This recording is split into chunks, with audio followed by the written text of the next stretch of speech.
인사했으면 좋겠습니다. 당신은 복 있는 사람입니다. 우리 옆 사람을 보시면서 당신은 복 있는 사람입니다. 네.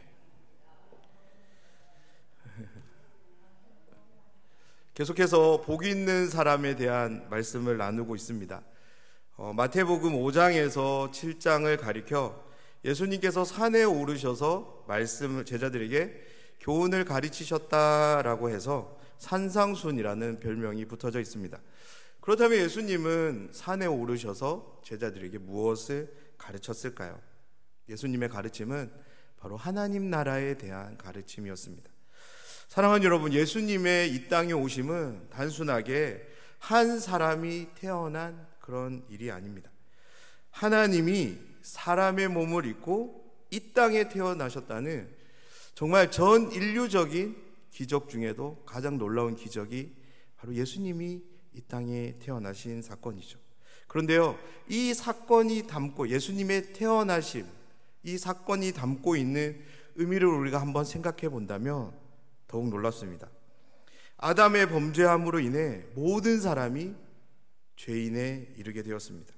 그로 인해 갈 수 없게 된 나라가 있는데요, 그 나라가 바로 하나님 나라입니다. 아니, 갈 수 없게 된 것이 아니라 꿈꾸는 것조차 불가한 나라가 되어버린 하나님 나라. 예수님의 이 땅에 오심은 바로 그 하나님 나라를 짊어지고 이 땅에 오심입니다. 예수님은 그 나라를 함께 세워갈 사람들을 친히 찾아가시고 그렇게 선택된 12사람들을 예수님은 제자로 삼으십니다. 예수님에게 있어서 하나님 나라는 자신의 나라였기에 일상 그 자체였을 겁니다. 하지만 하나님 나라를 한 번도 본 적이 없는, 그리고 들어본 적도 없는 제자들에게 있어서 하나님 나라는 정말로 미지의 나라였습니다. 그렇기에 예수님은 하나부터 열까지 모든 것에 대해서 하나님 나라가 어떠한 나라인지에 대해서 천천히 가르치실 필요가 있었던 것 같습니다. 그래서 예수님께서 선택하신 방법은 그들과 함께 생활하는 것이었습니다. 예수님은 제자들과 함께 주무시고 먹으시고 다니시고 이런 생활들을 함께 하시면서 친히 하나님 나라가 어떤 나라인지를 보여주셨습니다. 마태가 예수님과 산에 올라 이 팔복의 말씀이 선포될 때 심령이 가난한 자에게, 애통하는 자에게, 온유한 자에게, 의에 줄이고 목마른 자에게, 긍휼히 여기는 자에게, 마음이 청결한 자에게, 그들을 가리키면서 복이 있다고 선언하시는 예수님의 말씀을 처음 듣게 되었을 때 마태는 도무지 이해할 수 없었을 것입니다. 왜냐하면 지금까지 마태는 자신의 눈으로 이러한 사람들을 너무나도 많이 목격했기 때문입니다. 그런데 하나같이 그들에게 복이 함께하지 않았습니다. 어쩌면 마태는 예수님의 이 선언을 들으면서 제발 그렇게 되기를 바라는 마음이 있었을지도 모르겠습니다.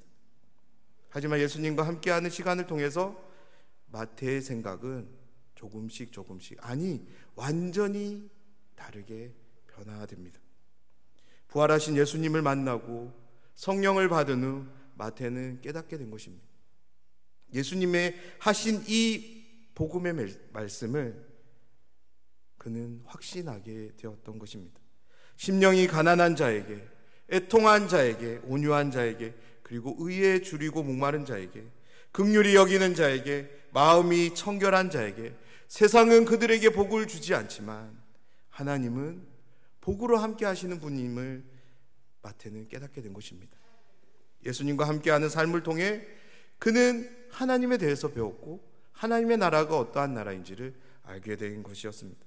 그래서 마태는 하나님 나라를 소개하면서 이 팔복의 말씀으로 산상수훈을 시작하는 것입니다. 왜냐하면 팔복의 메시지는 하나님의 나라가 어떠한 나라인지를 면밀히 보여주기 때문입니다. 그리고 동시에 이 메시지를 통해 그 나라를 어떤 태도로, 어떤 삶의 모습으로 살아가야 하는지를 또한 말해주고 있기에 마태는 팔복을 선언하시는 예수님의 말씀으로 산상수훈을 시작합니다.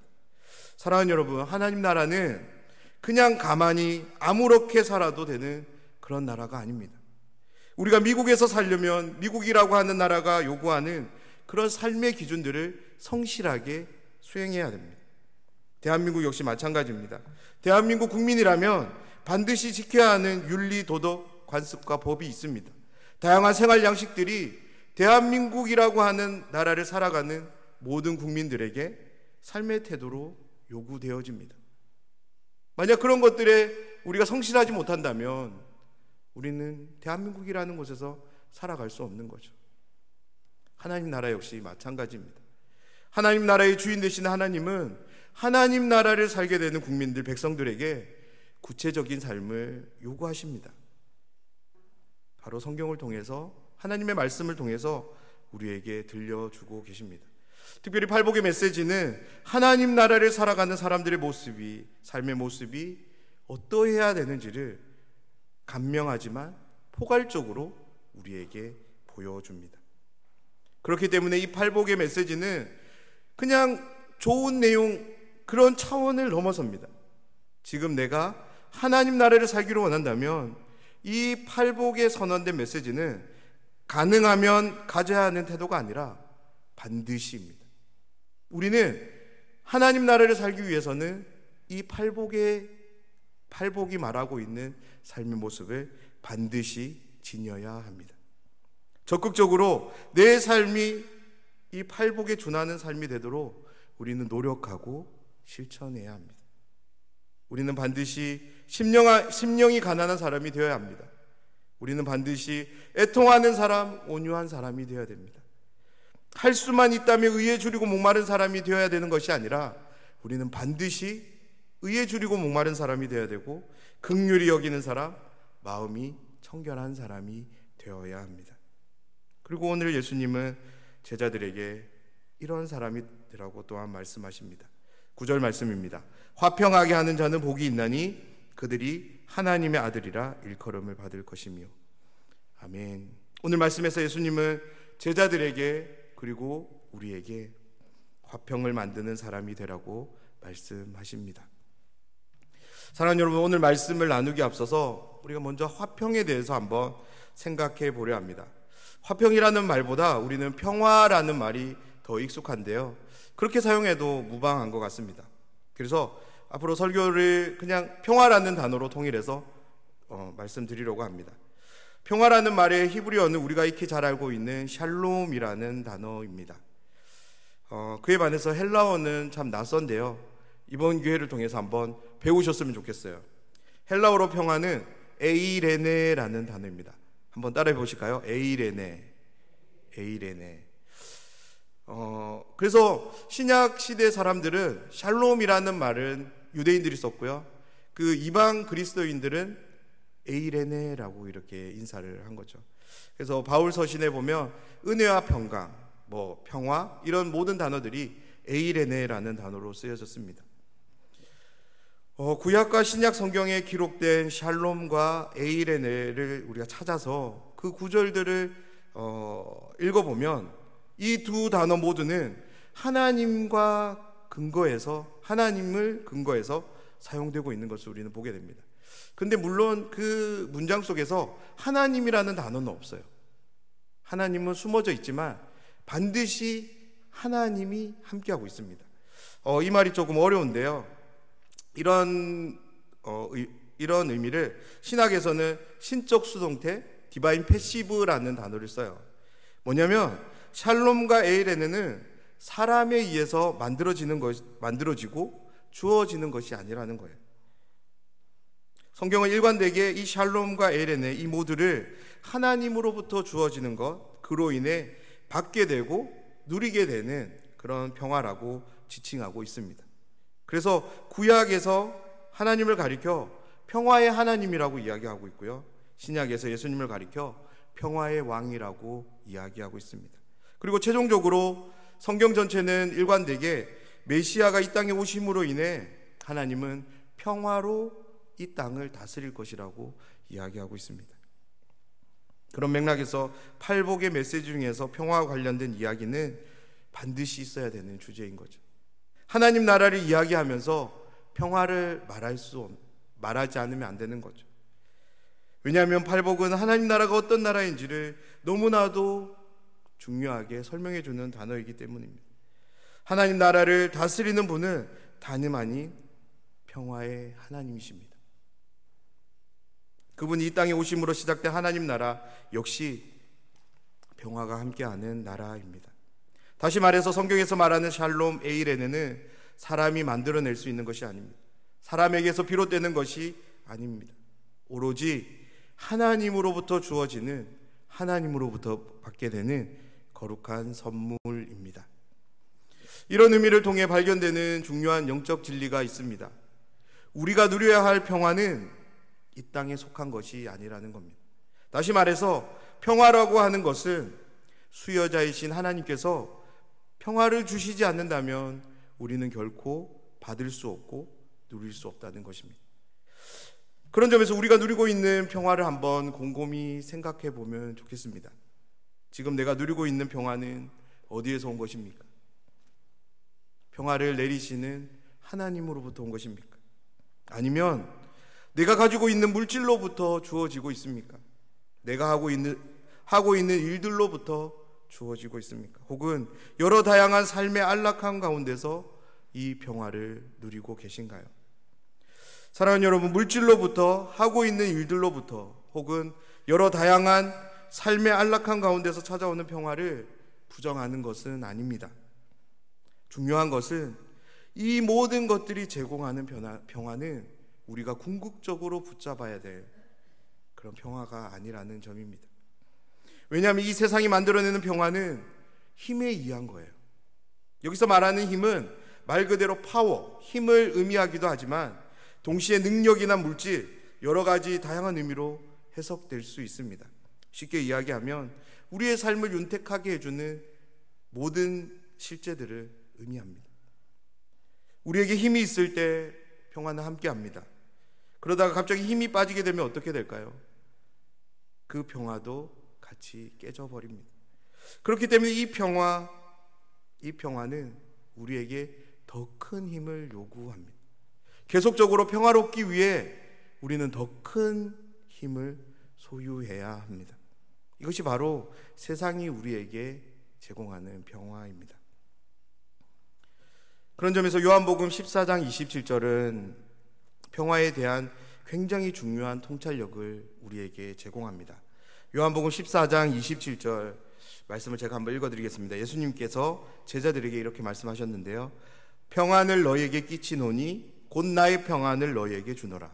내가 너희에게 주는 것은 세상이 주는 것과 같지 아니하니라. 아멘.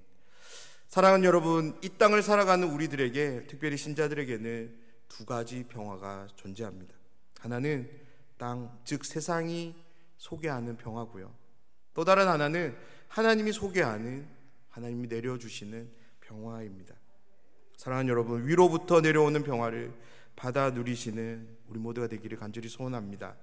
잠깐 찰나적으로 함께하는 그런 시시한 평화에 우리가 집중하는 것이 아니라 영원하신 하나님께서 제공하시며 지키시고 유지해 가시는 그 영원한 평화를 우리가 받아 누리는 저희들의 생애와 삶이 되길 주님의 이름으로 간절히 소원합니다. 두 번째로 오늘 말씀을 보면 예수님은 제자들에게 단순히 하나님이 주시는 그 평화를 받아 누리라고 말하지 않습니다. 굉장히 적극적인 단어로 평화를 만들어내는 사람이 되라고 오늘 예수님은 말씀하십니다. 여기 화평하게 하는 이라는 이 단어는 평화라는 단어에 만들어내다라는 단어를 이제 합성해서 만든 단어예요. 신약 성경에서 여기 딱 한 번 사용되었다고 해요.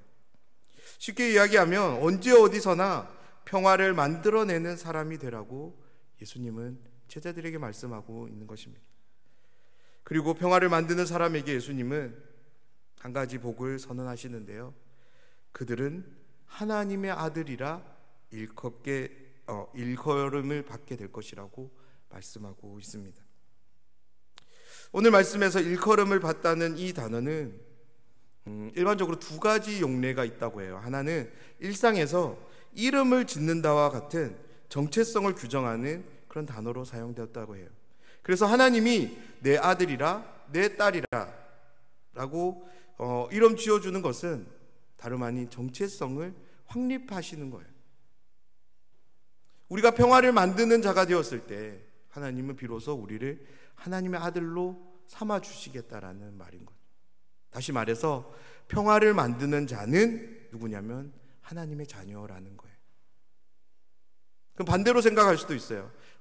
평화를 만들지 못하는 사람은 하나님의 자녀가 아니라는 거예요. 또한 이 단어는 이제 법정에서도 이제 사용되었는데요. 판사가 유죄 혹은 무죄 판결을 내리는 그런 용어로 사용되었다고 합니다. 그러니까 평화를 위해서 수고하고 땀 흘리는 사람들을 보면서 하나님은 세상 앞에서 이 판결을 내리시는 거예요. 뭐라고 판결을 내리시냐면 이는 내 아들이다, 이는 내 딸이다 라고 하나님을 일컬어 주신다는 겁니다. 신자에게 있어서 가장 의미 있는 진정한 복이 무엇일까요? 그것은 부모에게 인정받는 그 자녀처럼 우리의 아버지이신 하나님, 그 하나님으로부터 자녀라는 그 인정을 받는 것이 아닐까요? 온 우주 만물을 창조하신 그 창조주 하나님, 그 하나님으로부터 자녀라는 그 인정을 받는 그 삶이 가장 복된 삶이 아닐까라는 생각이 듭니다. 사랑하는 여러분, 신자로 살아가면서 우리의 삶을 통해 우리의 아버지이신 하나님, 그분이 어떤 분이신지를 또한 세상에 보여줄 수 있는 것 또한 신자의 삶으로서 영광스러운 삶이라 믿습니다. 그렇다면 우리는 우리의 삶이 어떻게 해야 평화를 만들어내고 그로 인해 세상으로부터 그리고 하나님으로부터 하나님의 자녀라 일컬음을 받을 수 있을까요? 이것에 대해 성경은 우리에게 두 가지를 크게 말해주는데요. 첫 번째는 먼저 하나님으로부터 평화를 받아 누리라고 말씀합니다. 우리 함께 따라해 보겠습니다. 하나님의 평화를 받아 누리자. 아멘. 우리가 평화를 만드는 사람이 되기 위해서 먼저 우리는 우리 자신이 하나님으로부터 오는 그 평화를 받아 누리는 자가 되어야 합니다. 하나님으로부터 평화를 받아 누리는 것을 다름 아닌 하나님과 평화를 누리는 삶입니다. 우리에게 있어서 평화를 누려야 할 첫 번째 대상이 있다면 다름 아닌 우리를 지으신 그리고 우리의 주인 되시는 평화의 본체 되신 그 하나님과의 평화일 것입니다. 온 우주의 주인 되시는 그리고 온 인생의 주인 되시는 그 하나님과 평화롭지 못한 등지고 그렇게 살아가는 그 인생이 어떻게 이 세상을 살아가면서 평화를 만들어낼 수 있을까요? 먼저 우리는 평화의 근원 되시는 그 하나님과 평화를 누리는 삶을 살아야 합니다. 우리가 하나님과 평화를 누리기 위해 필요한 것이 있습니다. 그것은 바로 예수님의 십자가입니다. 왜냐하면 하나님과의 평화가 예수님의 십자가를 통해서 우리에게 주어졌기 때문입니다. 그래서 십자가를 바라볼 때 예수님의 십자가를 묵상하며 의지하는 삶을 살아갈 때 비로소 우리는 하나님과 평화를 유지할 수 있습니다. 십자가는 예수님께서 죄인인 인간들과 하나님 사이의 화목을 이루기 위해서 죽으신 장소입니다. 사랑하는 여러분, 우리가 평화를 생각하기에 앞서 먼저 생각할 것이 있습니다. 그것은 바로 화목함입니다. 하나님으로부터 주어지는 평화는 화목함의 결과로 주어지는 선물입니다. 만약 우리에게 하나님과의 화목이 일어나지 않는다면 우리는 결코 하나님의 평화를 받아 누릴 수 없습니다. 정확하게 말하자면 하나님의 평화는 우리에게 주어지지 않습니다. 반드시 하나님과의 화목이 이루어진 다음에 평화는 우리에게 주어집니다. 로마서 5장 1절은 이렇게 말씀합니다. 그러므로 우리가 믿음으로 의롭다 하심을 받았으니 우리 주 예수 그리스도를 말미암아 하나님과 화평을 누리자. 아멘. 우리가 어떻게 의로워질 수 있습니까?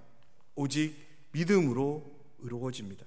그렇다면 어떤 믿음으로 우리는 의로워질까요? 죽음까지도 순종으로 이루신 그 예수님의 신실하심을 믿는 그 믿음으로 우리는 의롭게 됩니다. 구체적으로 말씀드리자면 예수님의 십자가의 죽음을 통해 내 죄가 속해졌음을 믿는 믿음입니다. 그 믿음으로 우리는 우리 앞에 놓인 죄의 문제가 해결되었고 하나님과 화목을 이루게 되는 거죠.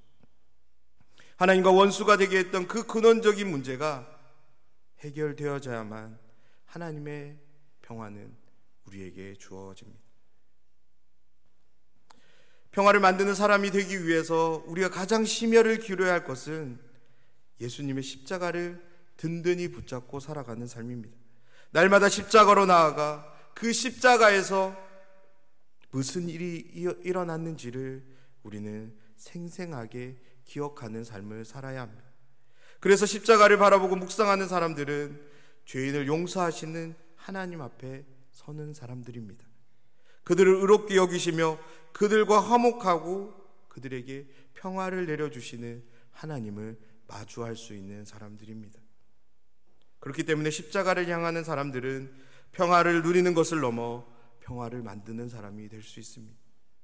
왜냐하면 평화를 만드는 힘이 우리에게 있지 않고 하나님께 있기 때문에 그렇습니다. 하나님의 평화가 만들어지는 곳은 오직 십자가임을 믿습니다. 십자가와 함께하는 그 삶은 반드시 평화를 만들어내는 삶으로 우리를 인도할 줄 믿습니다. 사랑하는 여러분, 매일의 삶 속에서 우리가 하나님과 평화를 누리고 있는지를 우리는 꼭 점검하는 삶을 살아야 합니다. 만약 하나님과 불편한 상태라면 만사를 제쳐두고 나서 우리는 하나님과의 그 평화가 이루어질 수 있도록 도모해야 될 것입니다. 혹시 지금 하나님과 멀어져 있는 상태이신가요? 그로 인해서 하나님을 마주하기가 좀 불편해지셨습니까? 그렇다면 오늘 예수님의 십자가 앞으로 나아가서 그 모든 불편들을 해결할 수 있는 우리 모두가 되었으면 좋겠습니다. 그곳에서 다시 한번 나를 위해 치르신 하나님의 대가를 다시 한번 꼭 분명히 마주하시는 우리 모두가 되었으면 좋겠습니다. 그래서 그 십자가 앞에서 우리의 마음속에 하나님이 나를 서운하게 하시는 것이 아니라 내 욕심이, 내 고집이 하나님을 눈물 짓게 했다는 것을 우리가 조금 볼 수 있었으면 좋겠습니다. 그런 은혜가 우리 모두와 함께 하기를 간절히 소원합니다. 언제 어디서나 무엇을 하든지 적극적으로 하나님과 평화를 누리기 위해서 우리가 가져야 될 것이 또 하나가 있는데요, 그것은 바로 죄와의 싸움입니다. 하나님과 본래 우리는 화목한 관계였습니다. 언제까지냐면 아담이 죄를 범하기 전까지 이 화목은 영원한 화목으로 함께 했습니다. 하지만 아담이 죄를 범함과 동시에 이 화목은 영원히 깨어지게 되었습니다. 언제까지요? 예수님이 오심으로 죄가 해결되기 전까지 이 화목은 영원히 깨져 있었습니다. 사랑하는 여러분, 우리는 죄에 대해 심각해질 필요가 있습니다. 왜냐하면 전능하신 하나님, 모든 것을 다스리시고 주관하시는 하나님으로부터 원수되게 하는 능력이 바로 이 죄 안에 있기 때문에 그렇습니다. 우리가 정말로 하나님과 바른 평화의 관계를 지속적으로 유지해 가기를 원한다면 우리는 죄를 다스릴 수 있어야 합니다. 그렇다면 어떻게 죄를 다스릴 수 있을까요?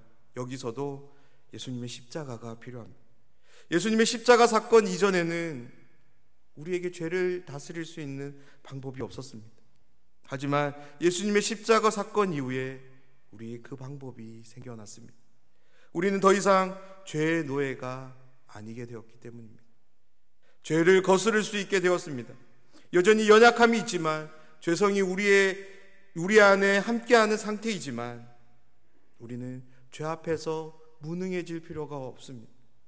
왜냐하면 우리는 그리스도로 옷 입은 자들이기 때문입니다.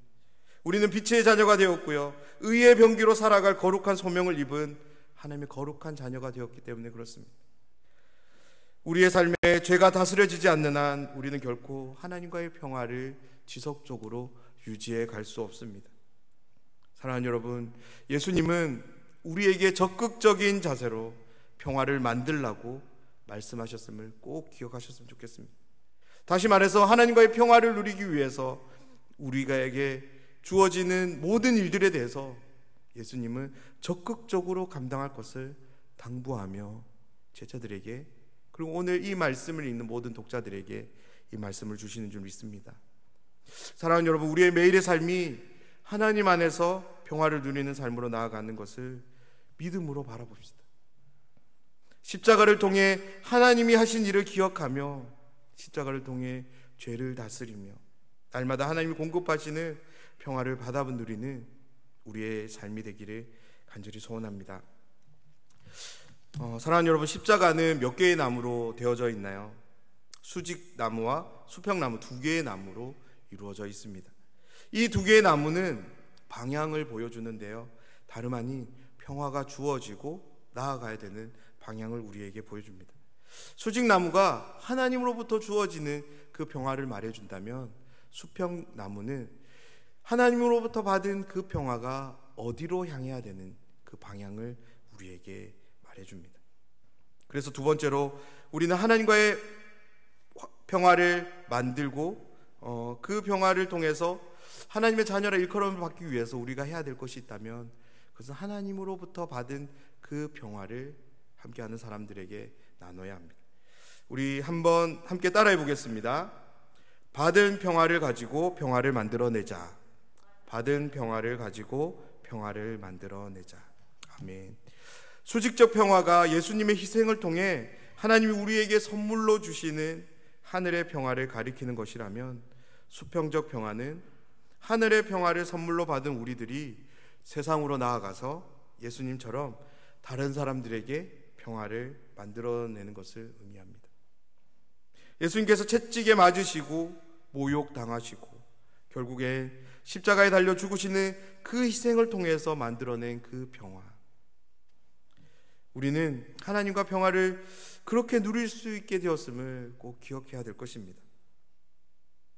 이 사건을 기억하고 만약 우리가 누군가와 평화를 누리려고 한다면 우리들 역시 이 평화를 만들어내기 위해서 예수님이 보신 것처럼 수고와 희생 그리고 헌신이 필요하다는 것을 우리는 기억해야 될 것입니다.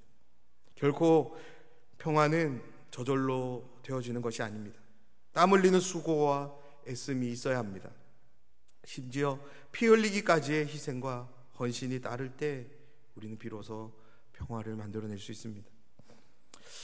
혹시 우리 중에 나까지 그래야 되나라고 생각하는 분이 계실지 모르겠습니다. 이런 말이 있습니다. No cross, no crown이라는 말이 있습니다. 십자가 없이 면류관은 없다는 거예요. 내가 평화를 만들어내지 못한다면 평화를 만들지 못하는 것으로 끝나는 것이 아니라 나는 하나님의 자녀라 불려지는 그 복을 누릴 수 없게 되는 것입니다. 다른 사람과의 관계에서 평화를 만들어내는 일은 정말로 쉬운 일은 아닙니다. 경우에 따라 다르겠지만 어떤 면에서 하나님과 평화를 누리는 것보다 더 어려운 것이 타인과의 관계 속에서 평화를 누리는 일일 것입니다. 하지만 그럼에도 불구하고 우리가 성실하게 이와 같은 수고를 하게 된다면 예수님의 축복은 우리의 삶에 함께하는 줄 믿습니다. 그 복은 다름 아닌 하나님께서 우리들을 향해 나의 아들, 나의 딸들이라고 말해주신다는 축복입니다. 또한 세상이 우리를 향해 하나님의 아들, 딸이라고 불러줄 것입니다. 코로나19라는 시대적인 상황을 보내고 있는 지금 하나님의 이름이 이 세상에서 정말 많이 실추되었습니다. 하나님을 두려워하지 않고요, 더 이상 교회를 향해 좋은 시선을 보이지 않습니다. 교회는 혐오 시설이 되었고요, 그리스도인들 역시 기피의 대상이 되었습니다. 이런 작금의 현실 속에서 교회와 그리스도인들은 한 가지 큰 고민을 하지 않게 됐는데요. 어떤 고민이냐면 어떻게 해야 하나님과 교회 그리고 그리스도인들의 위상과 사회적 위치를 회복할 수 있을까라는 고민입니다.